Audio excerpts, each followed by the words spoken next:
1939, I was called up into the British Army. I went down to New Haven to get allocation of landing craft. Yeah. The colonel said to me, "You don't tell anybody about this, otherwise I'll have you under the Official Secrets Act." When I got back to the camp, the lads asked me what happened, and I just replied he went shopping in Brighton. Right. I knew that D-Day was coming along. I was in the artillery by then, and we had to wait for the bridgehead before we could go over. Eventually we went on Friday, June the 9th, and I went on Sword Beach, next to the American Omaha Beach, and went through France, Belgium, Holland, and eventually finished up in on the Baltic Sea, at a place called Schleswig-Holstein. From there I used to go and take displaced persons back into Liège in Belgium and Maastricht in Holland. Eventually we had weekends in Belgium at Brussels, and I didn't think a war had been on by the goods that was in Bon Marche in the capital, Brussels. Bought underwear for my future wife and my sister, which was silk. One day when I was coming away from the gendarme barracks in Liège, I called in at the American camp and asked the American sergeant, could I eat my rations? He said, certainly. And he looked in my mess tin. He said, what have you got there?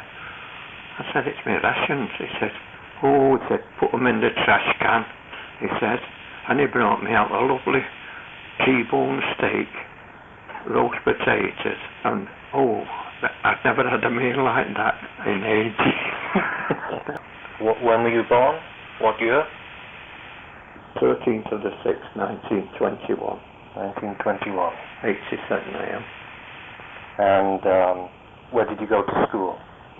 St Andrews on Huff Lane, which was round the corner from where I lived. Better known as St Andrews College, the world of knowledge.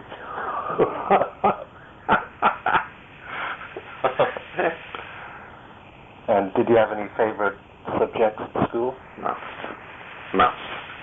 Yeah. I liked sums, I didn't like some. You know, I went in the clothing trade and started my life as learning to be a top presser, a bespoke presser, with garments, overcoats, suits, and etc. I worked for Joseph Feldman's in Springfield Lane. Also, when I came out of the army, I went into the fish market at Shewdale, which I worked for myself and did very well at it. I had my own. I used to take stuff out for the customers of stalls.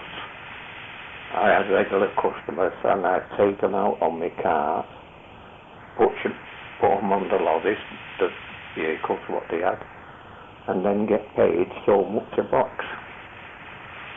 Then after that, I went back into the clothing trade, and there was a glut of clothing in the warehouses, so I was laid off, and I took to transport.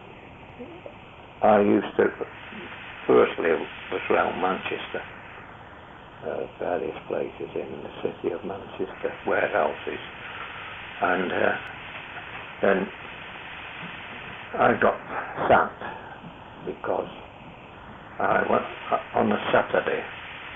Manchester United was playing at Chelsea, and we decided to go and watch them. And I phoned back Prestwich and told them, he said, you will get back here.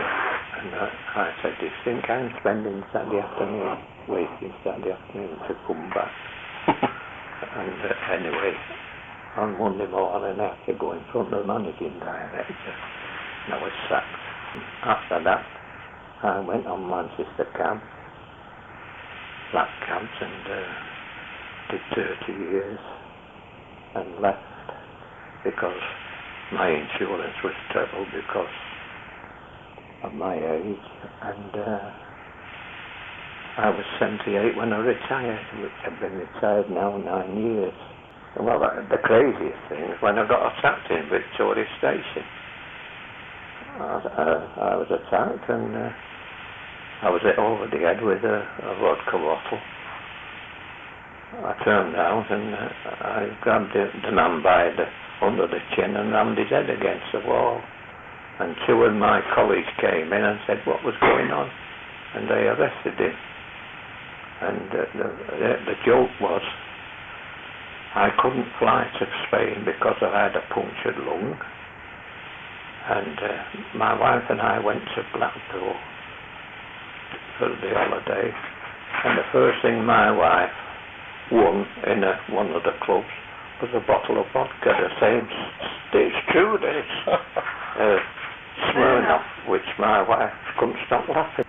So, have you always wanted to live here in Salford? No. Cleveland, I'd love to retire at Cleveland, but I don't think it's ever going to happen. Also, a big win would take me to America. A big win on the lottery would take me to America, which I said it would.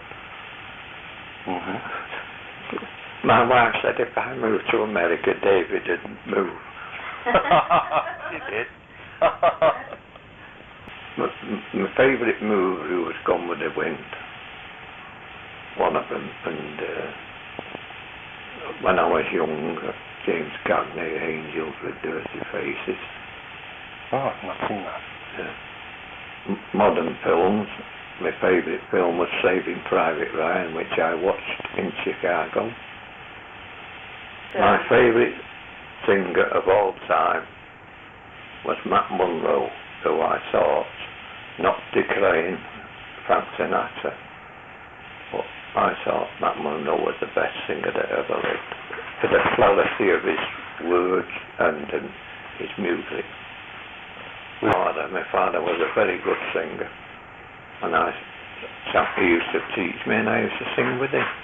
Like I used to sing when I was a child songs from the musicals, which one was stopped because of the bombing during the war, was to let the people sing, and there was some nice music in it.